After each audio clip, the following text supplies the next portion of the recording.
Shalom saudara. Pada hari ini saya akan berbicara mengenai multiplikasi, ya, pelipat gandaan. Ya. Apa itu pelipat gandaan? Kita belajar gambarnya adalah 5 roti dan 2 ikan. Untuk memenuhi kebutuhan 5.000 laki-laki. Tidak termasuk perempuan dan anak-anak. Ya.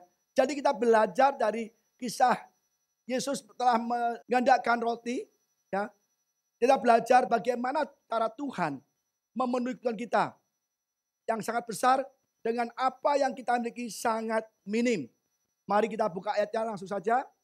Ya. Yohanes 6 ayat 1 sampai 13. Yohanes 6 ayat 1 sampai 13. Demikian bunyi firman Tuhan. Sesudah itu Yesus berangkat ke seberang danau Galilea, yaitu danau Tiberias. Orang banyak berbondong-bondong mengikuti dia. Karena mereka melihat mujizat penyembuhan yang diadakannya terhadap orang-orang sakit. Dan Yesus naik ke atas gunung dan duduk di situ dengan murid-muridnya. Dan pasca hari raya orang Yahudi sudah dekat. Kemanapun Yesus pergi, kemanapun Yesus berada, dimanapun berada, selalu diikuti orang banyak.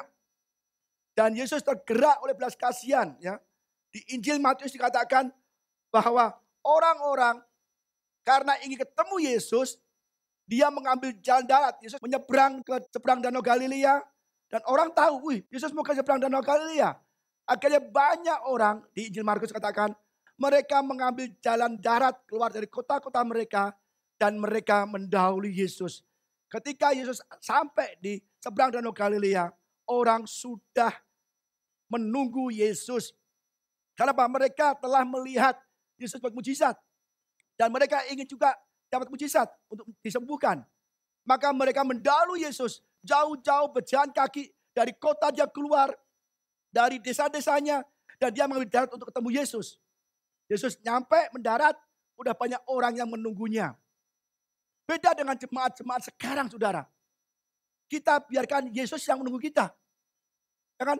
Padahal kita butuh beribadah. Butuh disembuhkan, butuh ucap syukur, butuh untuk dipulihkan, butuh untuk diberkati. Tetapi kadang-kadang kita dari jemaat ya, kita kadang ibadah, kadang-kadang sampai firman mulai baru datang. Kita harus benar-benar mulai hari ini kita perbaiki cara kita beribadah. Yesus datang mendarat, banyak orang sudah menantikan Yesus. Kenapa? Mereka sungguh-sungguh ingin diberkati. Mereka sungguh-sungguh ingin dipulihkan. Ya. Jadi saudara, kita mulai hari ini kita harus belajar. Kalau kita sungguh-sungguh di dalam Tuhan, pasti Tuhan akan memberkati kita. Ketika Yesus memandang sekelilingnya dan melihat bahwa orang banyak berbondong-bondong datang kepadanya berkata, ia kepada Filipus, di manakah kita akan membeli roti supaya mereka ini dapat makan. Ketika mereka berkumpul, Yesus menyampaikan firman Tuhan, berkhotbah, ya berhari-hari, dan akhirnya mereka capek, lelah, kehabisan makan. Habis menyampaikan firman, bila makanan rohani, Yesus juga memperhatikan kebutuhan jasmani mereka. Yesus bukan hanya Tuhan rohani kita, tapi juga Tuhan bagi tubuh jasmani kita. Maka Tuhan ajarkan kita doa Bapa kami, berilah kami makanan pada hari ini secukupnya. Jadi saudara, Tuhan bagi kita adalah Tuhan segala-galanya. Kita dengar firman Tuhan, ya, dan kita juga dikenyangkan oleh makanan jasmani. Kata Yesus kepada Filipus, di manakah kita akan membeli roti supaya mereka ini dapat makan? Saudara, sangat kejut Filipus. Mengapa Yesus tanya kepada Filipus? Mengapa saudara? Karena Filipus adalah murid Yesus yang tinggal di Betsaida, yang dekat di mana mereka berada saat ini. Dan Yesus tahu bahwa Filipus itu tahu keadaan sekitarnya. Maka dia tanya kepada Filipus, di mana ya kita dapat membeli roti? Bingung Filipus saudara. Waduh, mana bisa guru? Ini hari menjelang malam. Orang 5.000 laki-laki, belum termasuk perempuan dan anak-anak. Itu mungkin sekitar 15-20 ribu orang. Mencari roti, makanan. Mana bisa, mana mungkin. Apalagi dalam waktu yang singkat. Kan tidak mungkin menyediakan makanan yang begitu banyaknya. Apalagi ini saudara, kalau misalnya satu makanan ya, nasi bungkus lah ya, itu harganya 10.000 atau 20.000. Kalau untuk 20.000 orang, itu 400 juta loh. Oke lah, nasi kucing yang terkenal, 10.000, ya kan? Kalikan 20.000 orang, 200 juta. Hah? Dari mana guru? Orang banyak begini lapar. Mungkin 20.000 orang. 5.000 laki-laki tanpa perempuan dan anak-anak.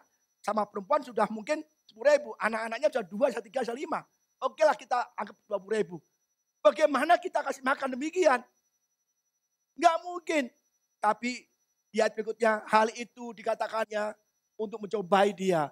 Sebab ia sendiri tahu apa yang hendak dilakukannya. Jadi saudara, Yesus hanya mencobai Filipus. Apa yang kau lakukan untuk memecahkan masalah ini? Untuk memikirkan bagaimana cari makan. Hanya ingin tahu aja. Padahal Yesus berkata, ia hanya mencobai Filipus. Sebab ia sendiri ya tahu apa yang hendak dilakukannya. Mungkin saat ini Yesus tanya kepada kita, apa yang akan kau lakukan ketika kau butuh uang? Apa yang kau lakukan ketika kau butuh kesembuhan? Apa yang kau lakukan ketika kau butuh untuk bayar uang sekolah? Apa yang kau lakukan ketika kau membayar tagihan-tagihan? Apa yang kau lakukan ketika engkau akan membayar sewa rumah dan segalanya, saudara? Ini kita dicobai Yesus untuk mengerti apa respon kita. Demikian juga Filipus. Waduh banyak banget. Mana bisa? Apa respon murid Yesus, saudara? Kita coba lihat. Maka jawab Filipus, roti seharga 200 dinar tidak akan cukup untuk mereka ini. Sekalipun masing-masing mendapat sepotong kecil saja. Seorang dari murid-muridnya itu Andreas, saudara Simon Petrus berkata kepadanya. Jadi saudara, tidak mungkin uang 200 dinar ini cukup untuk makan mereka semua. Sekecil apapun nggak mungkin. 200 dinar adalah gaji 200 hari. 8 bulan. 8 bulan itu untuk kasih makan 20.000 orang. Gak cukup saudara. Mana bisa. Gak cukup sama sekali. Gimana guru? Mana bisa. Mungkin saat ini kita coba demikian. Waduh Tuhan. Enggak mungkin dong Tuhan.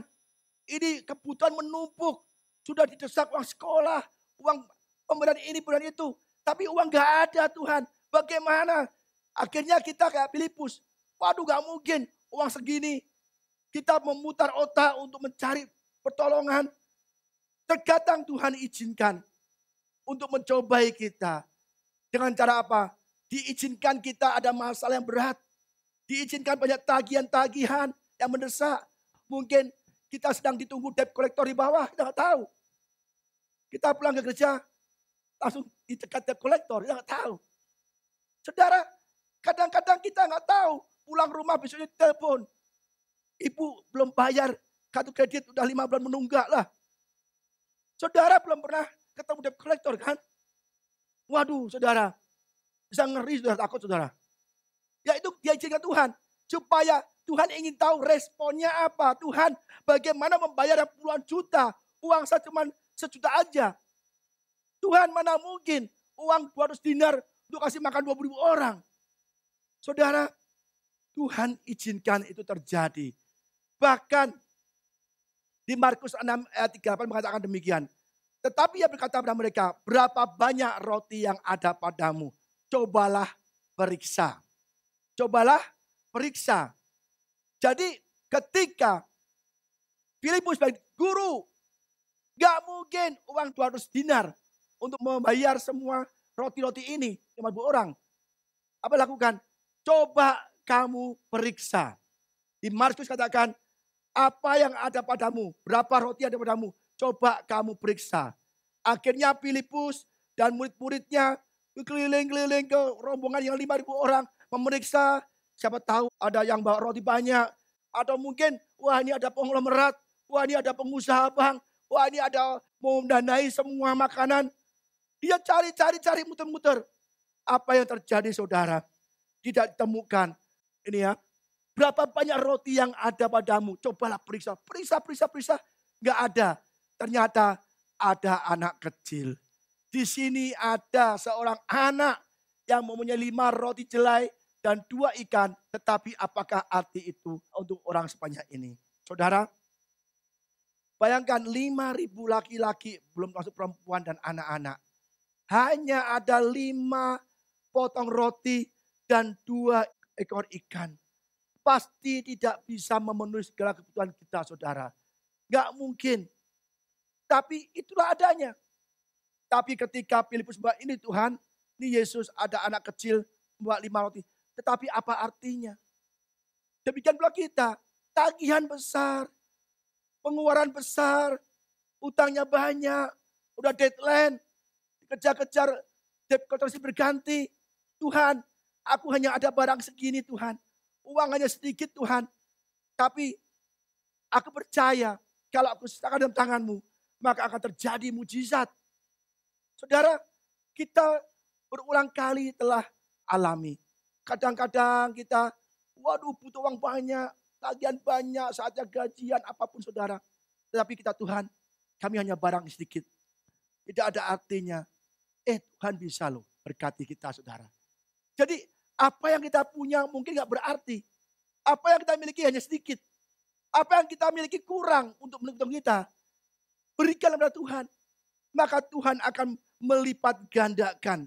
Apa yang Tuhan lakukan? Mari kita baca. Kata Yesus, suruhlah orang-orang itu duduk. Adapun di tempat itu banyak rumput. Maka duduklah orang-orang itu kira-kira 5.000 laki-laki banyaknya. Lalu Yesus mengambil roti, mengucap syukur.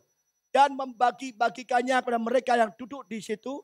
Demikian juga dibuatnya dengan ikan-ikan itu sebanyak mereka yang kehendaki. Saudara, di Injil Matius katakan, Yesus mengucap syukur dan memberikan rotinya kepada 12 muridnya untuk dibagi-bagikan. Apakah sudah terjadi multiplikasi? Belum. Ketika Yesus berdoa, apakah sudah langsung banyak ribuan roti? Enggak mungkin. Tuhan akan tertimbun roti. Gitu enggak mungkin. Ya kan? Tetapi dibagikan ke murid-muridnya tuh separuh aja. Nih, Filipus, ini semua kasih semua. Dan itu belum terjadi multiplikasi. Baru ketika mereka disuruh duduk. Ya, ngapain Tuhan? Kok disuruh duduk semua? Tuhan berkati rotinya 5. Ngapain Tuhan? 5 roti. Tuhan berdoa. Mana bisa roti jadi banyak begini? Saudara, gini aja. Saya ngomong sama saudara gini. Hari ini saya ulang tahun. Saya akan beri saudara makanan. Saya bagikan makanan. Ya. Setelah khotbah nanti saya bagikan makanan. Sudah boleh makan sampai kenyang. Di tangan saya ada 2 roti. Mudah-mudahan cukup bagi saudara. Mari kita berdoa makan. Saudara gimana? Pak Budi ini lagi stres kali. Lagi stres karena efek dari COVID-19 katanya. 2 roti Pak. Untuk jemaat begini. Ini baru berapa? Gak cukup Pak. Saudara, saya pernah diundang di pernikahan 4-5 tahun lalu di restoran saudara. Ya. Itu makanan tuh sederhana. Restoran sederhana. Agak kecil. Dan makanan juga sederhana. Artinya sederhana itu ya biasa aja dan sedikit. Mungkin untuk orang 200 orang lah maksimal. Tetapi yang diundang saudara, itu 500 orang. Yang datang bisa 1.000 orang kan. Mereka ajak anaknya, istrinya. Undangan 500, bisa yang datang 1.000 sampai 500. Tapi makanan cukup buat 200 orang. Saya datang ke sana saudara. Makanannya tuh persis sekali. Sampai itu ya serving dish tuh sampai mengkilat. Karena sudah nggak ada lagi kuahnya, nggak ada dagingnya. Udah dikorekin gitu. Akhirnya saya buka kosong. Buka kosong. Buka kosong. Lah kita makan apa ini? Ya datang banyak sekali saudara. Kita stres kan saudara. Udahlah kita minum aqua deh, cari aqua. Aqua habis semua juga. Apa nih makan? Ya udahlah kita sumbang, kita pulang. Ya kan? Jadi kadang-kadang kurang. Makanan untuk 200 orang aja tidak bisa memberi makan kenyang pada orang 1.000. Apalagi 5 roti. 5.000 orang laki-laki tanpa perempuan dan anak-anak. Saya bilang 2 roti nanti bagikan ya. Saudara jangan berebut ya. Saya bilang waduh Pak Budi gak niat nih. Ulang tahun bagi roti 2. Alah ini Pak Budi akal-akal saja. Supaya disumbang ulang tahun katanya. Oh ini siasat modalnya kecil 2 roti. Biar disumbang ngomong di gereja. Saudara pasti saudara akan mempunyai pikiran yang negatif. Tuhan, Yesus ngomong bersyukur pada Bapaknya. 5 roti dan 2 ikan. Jemaat Tuhan semua pada melongo. Tuhan ngapain? Tetapi satu hal, mereka percaya. Mereka percaya. Mereka semua duduk berkelompok-berkelompok. Ada yang 50, ada 100 orang berkelompok dengan tertib. Karena mereka percaya. Dari awal saya katakan, mereka berbondong-bondong bertemu Yesus karena telah melihat mujizat. Mereka percaya telah melihat mujizat. Maka apa yang Yesus lakukan, dia percaya akan terjadi mujizat. Kita sudah berulang kali menerima mujizat Tuhan dalam hidup kita. Pertolongan Tuhan dalam hidup kita. Tetapi kita kalau ada masalah lebih besar lagi kita udah nyerah. Aduh kayaknya gak mungkin deh. Tak mungkin deh. Kayaknya kali ini berat. Kalau dulu mungkin kecil Tuhan bisa tolong. Sekarang ini besar. Gak mungkin Tuhan bisa tolong. Saudara, besar atau kecil, di tangan Tuhan gak ada yang mustahil saudara. Muridnya pun mau taat. Guru, apa gak salah? Ini 5 roti dibagi 12. Saya dapat separuh di keranjang, dibagi ke orang. Mana yang rotinya? Saudara, saya panggil ke sini, Mbak keranjang, saya kasih secuil roti, bagikan. Apa reaksi saudara? Pak Budi, roti kecil kok dibagi banyak orang. Waduh, kita bisa dihajar orang kan? Tetapi sekali lagi, murid-muridnya taat. Apa yang saya katakan, walaupun tidak masuk akal, mereka taat. Akhirnya muridnya membagi-bagikan, ya kan? Dia pecahkan roti dibagi-bagikan, tuh satu-satu dibagi, jadi banyak saudara. Terus bagi-bagi. Dan akhirnya semua makan sampai kenyang saudara. Pada saat roti dibawa dan dibagikan ke setiap orang, disitulah terjadi mujizat. Sebelumnya nggak ada mujizat. Setiap muridnya dibagikan roti, tapi belum ada mujizat. Ketika dibagi-bagikan, ada tindakan iman, dia akan percaya, maka terjadilah pelipat gandaan. Ketika air dibawa ke ketua pesta, baru menjadi anggur. Ingat di kana? Apa yang Yesus katakan, lakukan. Air dibawa ke ketua pesta IO-nya. Langsung jadi anggur. Padahal itu pelayan tahu itu air. Tapi iman dari pelayan itu bisa ada mujizat saudara. Dan mereka makan kenyang. Semua orang coba bayangkan. 5 roti dan 2 ikan diserahkan ke dalam tangan Tuhan. Terjadi pelipat gandaan. Ini luar biasa sekali. Tidak mungkin terjadi. Maka mujizat ini sangat luar biasa. Sampai Yohanes, Injil Yohanes ikut mencatatnya. Padahal kalau kita baca Injil Yohanes saudara, itu semua mujizat Tuhan tidak ada di Injil Markus, Matius, atau Lukas. Tapi kali ini, mujizat ini dicatat di 4 Injil. Karena ini paling besar mujizatnya. 5.000 audiens, 5.000 orang. Bisa membuat mujizat di depan 5.000 orang. Maka Yohanes ikut mencatatnya. Jadi saudara, kita saat ini mungkin memiliki kebutuhan besar. Tidak usah kemana-mana. Mempunyai kebutuhan besar, saya butuh besar Pak. Ini itu, gak usah. Apa yang ada padamu? Periksa, cari. Tuhan, hanya ada ini. Saudara duduk di kamar berdoa. Tuhan, hanya ini padaku. Aku percaya, aku bersyukur segala keadaan. Engkau tidak membiarkan anak-anakmu tergeletak. Suatu saat nanti, 2 hari lagi, 3 hari lagi, Tuhan akan berkati. Amin saudara. Saudara punya kebutuhan. Saya punya kebutuhan. Semua orang punya kebutuhan. Tetapi kita punya Tuhan yang sama. Serahkanlah segala suatu sumber kita yang terbatas kepada Tuhan. Maka Tuhan akan memberkati kita. Jangan sampai kita mengandalkan manusia. Itu benar-benar tidak baik saudara. Dan apa yang terjadi saudara? Setelah kenyang semua, sisanya 12 bakul. Dan setelah mereka kenyang, ia berkata kepada muridnya, kumpulkanlah potongan-potongannya lebih supaya tidak ada yang terbuang. Maka mereka mengumpulkannya dan mengisi 12 bakul dengan potongan-potongan dari kelima roti jelai yang lebih setelah mereka makan. 5 roti. Kasih makan 5.000 laki-laki tanpa perempuan dan anak-anak. Belum terhitung. Bisa 20.000. Masih sisa berapa saudara? 12 bakul. Kalau kita percaya pada Tuhan, apa yang kita miliki sedikit, kita serahkan dalam tangan Tuhan.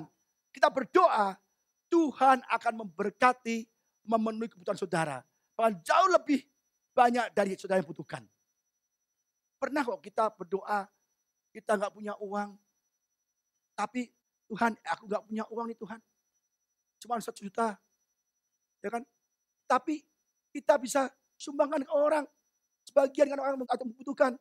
Apa terjadi? Besoknya bisa Tuhan beri orang kirim uang saudara. Jadi cara Tuhan itu aneh-aneh sekali. Mungkin kita berat, Pak gimana Pak? Saya benar-benar kepepet. Tidak ada uang untuk memenuhi anak sekolah. Apalagi ini ada COVID begini. Semua masih tutup. PHK di mana-mana. Kita hidup sangat prihatin. Saudara, jangan takut. Tuhan kita adalah Tuhan yang luar biasa sekali. Jangankan nyawanya. Jangankan apa yang kita butuhkan. Nyawa pun Tuhan berikan untuk kita. Amin saudara. Mari kita belajar sekali lagi mengenai lewat gandaan dari janda yang ditinggal mati oleh suaminya. Dan suaminya itu mati meninggalkan hutang. Ya, 2 Raja-Raja 4 ayat 1-7. Salah seorang dari istri-istri para nabi mengadukan halnya kepada Elisa. Sambil berseru, hambamu, suamiku sudah mati dan engkau ini tahu bahwa hambamu itu takut akan Tuhan. Tetapi sekarang penagih hutang sudah datang untuk mengambil kedua anakku menjadi budaknya. Saudara, ada seorang janda, dia dulunya istri hamba Tuhan juga, ya, dan dia ditinggal mati oleh suaminya. Dan ketika mati suaminya, ternyata suaminya berhutang di luar. Satu hari ada orang ketok pintu, tok tok tok tok, siapa ya? Kami debt collector. Ngapain kamu ke sini? Suamimu berhutang banyak pada kami. Aku gak pernah hutang. Iya, suamimu yang hutang. Loh, kapan? Oh, saya gak tahu. Gimana? Ibu harus bayar, hutangnya banyak. Kalau gak bayar, anak ibu akan saya jadikan budak. Kaget ibunya. Waduh, gimana nih? Saudara, dia bingung. Pak, tolong beri kami waktu 3 hari atau 4 hari. Gak bisa ibu. Suami ibu utangnya banyak. Bagaimana kalau saya ambil kedua anak ibu dari budak? Jangan Pak, jangan Pak. Itu kira-kira begitu dramanya saudara ya. Narasinya begitu. Memang gak ada ayat, tapi saya kirakan bayangkan begitu. Karena saya sudah pernah dikejar debt collector saudara. Jadi saya tahu. Waduh, jangan Pak. Jangan paksa anak saya, jangan sita anak saya. Akhirnya beli kami waktu 4 hari. Akhirnya saudara, janda ini pergi ke Elisa. Hambamu, suamiku sudah mati. Ya kan? Hambamu, suamiku. Dia nggak tekankan, Elisa tolong, suamiku berhutang. Yang mati berhutang enggak? Hambamu. Ini dia menekankan suatu hubungan baik pada Tuhan. Hambamu, suamiku. Jadi seolah itu loh, hambamu. Predikatnya hambamu, baru statusnya suamiku. Hambamu utang Elisa, maka kau bantu dia. Waduh, banyak sekali utangnya katanya kan.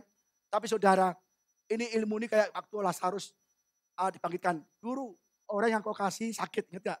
Pak Yesus menolong. Sama, Elisa, hambamu dan juga suamiku ini, dia mati dan tinggalkan utang. Apa harus kuperbuat? Kata Elisa, saudara. Jawab Elisa kepadanya, apakah yang dapat kuperbuat bagimu? Beritahukanlah kepadaku apa-apa yang kau punya di rumah.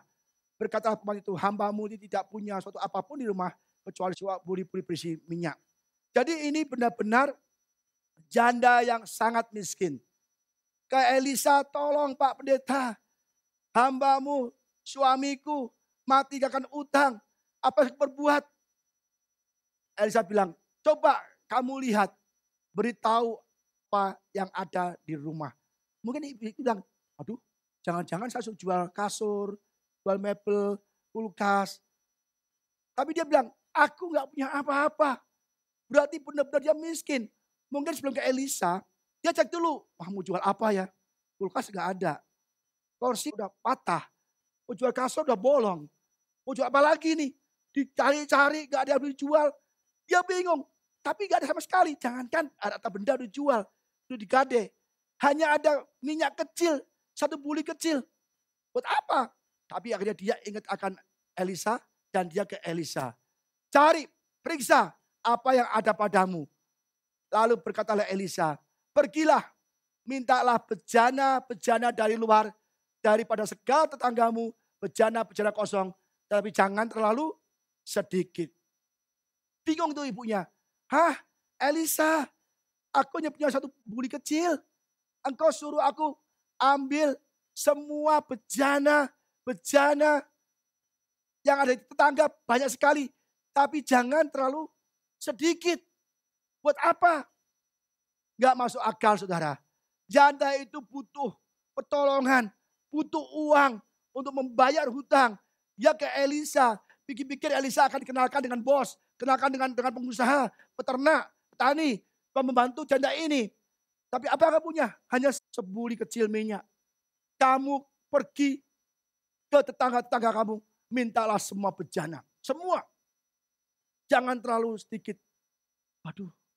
Saudara, di sini janda itu diuji. Dia nggak ngomel. Wah, payah nih hamba Tuhan ini. Sama juga saya butuh uang disuruh pinjam bejana, minta bejana. Wah, ini nggak solusi. Memang nggak solusi karena pikiran, nggak masuk logika. Tetapi janda ini, perempuan ini, dia taat saudara. Janda ini miskin. Nggak ada yang tolong. Lain kalau janda kembang saudara. Janda kembang butuh uang. Banyak laki-laki antri mau kasih duit. Butuh berapa? Setiau. Nih aku kasih gotiau. Butuh berapa? Mobil. Ya butuh sepeda, aku kasih motor. Kalau janda kembang, ada masalah lain lagi. Dia tinggal calling, WA saja di broadcast. Semua nyumbang. Sudah ketahuan benar nih. Ini janda tua. Bukan janda kembang saudara. Janda tua dan dia istri hamba Tuhan. Gak mungkin dia akan aneh-aneh. Ya kan? Kalau janda muda mungkin bisa aneh-aneh. Kalau janda hamba Tuhan gak mungkin. Datangnya kemana? Ke gereja. Ke nabi. Ke pendeta. Ya kan? Itulah janda hamba Tuhan. Tapi dia karena istri hamba Tuhan. Dia tahu apa yang dia bisa katakan. Kamu ke tetangga-tetangga kamu minta bejana yang banyak. Dia belum masuk akal. Dia taat saudara. Dia kumpulkan semua bejana-bejana. Ya kan? Semua bejana dikumpulkan saudara. Ya kan? Ini seperti yang dikatakan di janda Sarfat. Apa yang kau punya? Jangan takut. Apa yang kau punya? Hanya roti dan minyak sebuli. Apa kata Elia? Berikan pada aku dulu. Ini kasus sama. Janda juga. Sama-sama tua. Sama-sama gak kembang. Jadi ibu beri aku minum. Beri aku makan. Aduh Pak Elia. Engkau pendeta apa gak salah alamat ke sini? Aku tuh kelaparan. Kekeringan itu pasti lama 3 tahun lebih. Kamu datang ke sini bukan kasih sembako, Indomie atau Aqua. Kamu ke sini Pak Pendeta minta makan lagi. Emang kamu nggak tahu? Kita lagi kelaparan. Kita lagi berdoa siang malam untuk cari makan. Kasih aku makan. Apa yang ada padamu? Ini loh cuman segenggam tepung dan sebuli minyak kecil. Udahlah, kamu bikin untuk aku aja. Pak Elia, kalau aku makan pun aku mati besoknya. Karena memang segenggam tepung aja. Udah gini aja. Percayalah sama aku. Kamu masak dulu untuk aku makan yang baru engkau. Apa kata Elia? Tetapi Elia berkata kepadanya, janganlah takut. Nah, janganlah takut. Pulanglah. Buatlah seperti yang kau katakan. Buatlah lebih dulu bagiku. Buatlah bagiku dulu. Dia bilang, aku hamba Tuhan. Apa yang katakan ada firman Tuhan. Berikan kepada aku, jangan takut. Pak Elia cuma segini. Aku makan pun kurang. Udah jangan takut, masak dulu untuk aku. Utamakan aku dulu. Pasti engkau akan diberkati katanya. Sebab beginilah firman Tuhan Allah Israel. Tepung dalam tempayan itu tidak akan habis. Dan minyak dalam buli-buli itu tidak akan berkurang. Sampai pada waktu Tuhan memberi hujan ke atas muka bumi. Apa enggak stres saudara? Kita kurang uang. Ya, mungkin kita hanya ada Indomie 2 biji. Sama telur 2. Tahu-tahu datang teman kita. Ya, mungkin Pak Soeharto datang ke sana. Halo Shalom. Tahu-tahu lapar dia mampir. Bu, aku mau makan nih bu. Saya keliling capek nih bu. Kebetulan lewat di sini. Atau saya tuh hanya punya 2 Indomie. Ya kan. Cuma 2 telur. Udahlah, kasih aku dulu aja. Ibu gampang nanti. Gimana gampang? Aku makan habis kok gak tahu makan apa lagi. Udah kasih aku dulu, percayalah. Tuhan berkata pada aku, kalau engkau kasih aku dulu, pasti engkau akan berkelimpahan. Saya enggak. Wah, kita bisa marah-marah saudara. Enak aja. Lu pinter ngomong aja lu. Lapar kesini tak makan. Kalau enggak gimana? Ya kan? Sama ini. Janda ini juga, udah kasih aku dulu. Nanti Tuhan berkata, akan tepungmu tak akan berkurang, minyak tak kurang. Apa terjadi saudara? Ketika diberikan Elia dulu. Hamba Tuhan dulu, pekerjaan Tuhan dulu. Dan kebutuhannya selama musim kekeringan, semasa pandemik COVID-19, semua dicukupkan Tuhan. Sampai kekeringan itu berakhir saudara. Dan itu hanya segenggam tepung, sebuli minyak kecil, itu berlipat kali ganda. Dan sampai masa kekeringan berakhir, janda terpelihara. Tapi janda-janda kembang saat itu mati semua. Kelaparan. Lah 3,5 tahun kelaparan gimana? Tapi janda ini karena dia percaya Nabi Elia dan dia dipulihkan. Kita kembali kepada tadi yang utang minyak. Kemudian masuklah, tutuplah. Sesudah engkau dan anak-anakmu masuk, lalu tuanglah minyak itu ke dalam segala bejana. Segala bejana yang engkau minta dari semua tetanggamu. Ya kan? Mana yang penuh, angkatlah. Dituang, penuh, diangkat.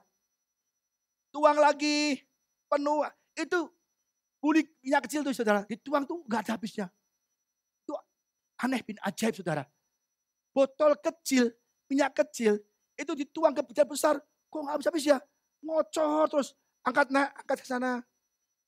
Angkat nak, penuh. Penuh, diangkat terus saudara. Pergilah perempuan itu daripadanya. Dan ditutupnya pintu saudara ya. Dan anak-anaknya masuk. Dan anak-anaknya mendekatkan bejana-bejana kepadanya. Yang ia terus menuang. Jadi ibunya menuang terus. Nak, bawa ke sana. Tuang lagi, tuang lagi. Jadi gambarnya saudara. Penuh semua saudara. Ini apa artinya? Ketika dia punya tindakan iman. Dia hanya modal kecil. Hanya 1 buli minyak. Dituangkan, dia percaya. Dan dia terjadi mujizat. Kadang-kadang kita gak percaya. Wah buat apa nih minyak? Segini. Buat masak juga habis. Tapi dia ingat kata Elisa. Bawa bejana yang banyak masuk ke rumah. Tutup pintu. Tuangkanlah minyak itu. Betul dituangkan. Dia percaya terjadi mujizat saudara.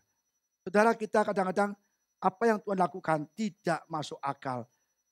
5 roti bisa kasih makan 5.000 orang. Belum termasuk laki-laki dan perempuan. Air bisa menjadi anggur saudara. Kadang-kadang barang yang gak kepake. Tuhan bisa ubahkan saudara. Kadang kita tuh bingung. Ngapain ya. Kita gak usah cari-cari orang lain. Kita hanya cari Tuhan saja. Tuhan, aku butuh Tuhan. Untuk keperluan rumah tangga. Sehari-hari. Dan akhirnya saudara lihat. Ketika bejana-bejana sudah penuh. Dan berkatalah perempuan itu kepada anaknya. Dekatkanlah kepadaku sebuah bejana lagi. Tetapi jawabnya kepada ibunya. Tidak ada lagi bejana. Lalu berhentilah minyak itu mengalir. Saudara, ibu bilang, nak. Ayo bejananya lagi. Bu, udah gak ada lagi. Mana? Cek lagi, gak ada lagi bu. Ke tetangga gak ada lagi. Baru itu berakhir.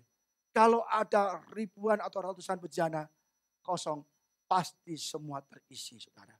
Karena apa? Dia percaya pada Tuhan. Dan akhirnya dia lapor ke Elisa. Kemudian pergilah waktu padanya pada api Allah. Dan orang itu berkata, pergilah, jualah minyak itu, bayarlah utangmu. Dan hiduplah dari lebihnya engkau serta anak-anakmu. Saudara, kita belajar multiplikasi, mujizat berlipat gandaan.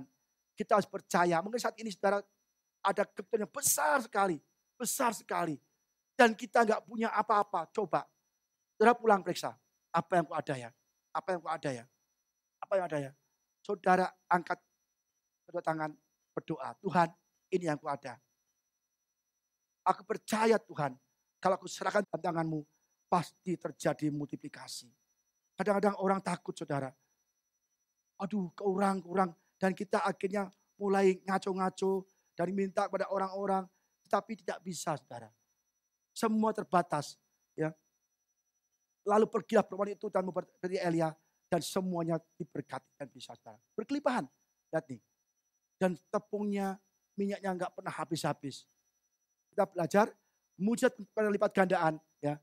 5 roti dan 2 ikan. Dapat memberi makan 5.000 orang. Dan sisa 12 bakul. 1 buli minyak kecil. Ya. Dan puluhan bejana yang berisi minyak. Dan bisa utang bisa lunas. Kita saat ini mungkin juga demikian mengalami. Tapi percayalah saudara. Apa yang tidak berarti bagi kita. Bagi Tuhan bisa ubahkan untuk berarti. Kalau kita ada sesuatu yang tidak berharga. Tuhan bisa ubahkan jadi berharga. From no meaning become full of meaning. From useless become useful. Benar saudara. Sarang kesaksian dulu waktu saya pernah jual sarang walet itu saudara. Kita benar-benar bingung. Kok gak ada omset, gak ada pemasukan. Kita butuh uang banyak. Dan kita benar-benar gimana caranya ya. Waduh, kita didesak oleh banyak kebutuhan. Didesak oleh banyak keperluan. Dan kita berdoa. Saudara, tahu-tahu itu ada orang yang bilang gini. Pak, Bu, saya butuh sarang yang buangan-buangan, yang hancur-hancur, yang gak kepake. Jadi sarang yang hancur itu, yang gak kepake, yang kita tumbuh berbulan-bulan, bertahun-tahun gak laku.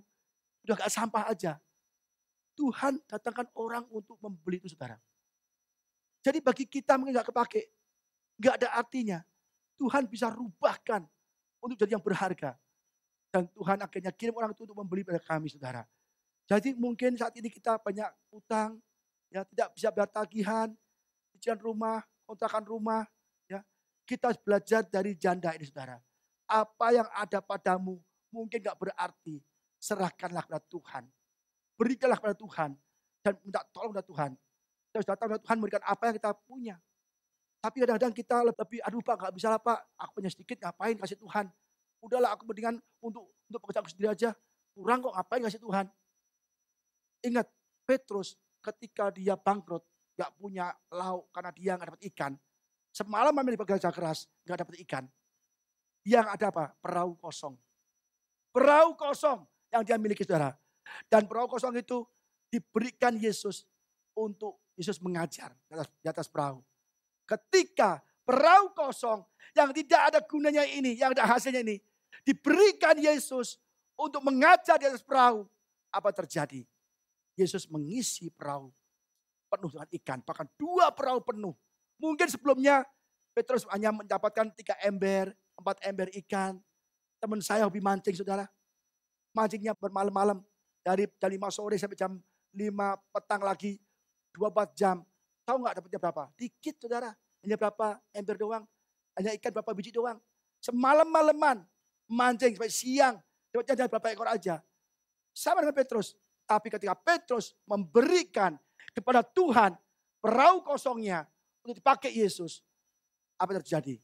2 perahu penuh dengan ikan dan hampir tenggelam. Saudara, kita harus belajar. Jika kita ada masalah dan kita pikir udah gak ada jalan lagi. Saya katakan pagi ini, masih ada jalan. Yaitu jalannya Tuhan. Selalu ada jalan di dalam Tuhan. Selalu ada jalan kalau kita datang kepada Tuhan. Tapi kalau kita andalkan manusia, kita akan merasa aduh buntu. Gak ada apa-apa. Gak bisa ada solusi. Saudara, hari ini kita belajar bahwa ketika kita ada sedikit resource sumber, tapi kebutuhan yang besar, bawalah yang sedikit itu Tuhan. Tuhan, inilah sedikit. Tapi aku percaya Tuhan, sedikit ini tantanganmu akan kau rubah, kau lipat gandakan menjadi sangat besar. Dan segala kebutuhan yang besar pasti engkau cukupkan. God will make a way where there seem to be no way. Selalu ada jalan keluar, yaitu jalannya Tuhan.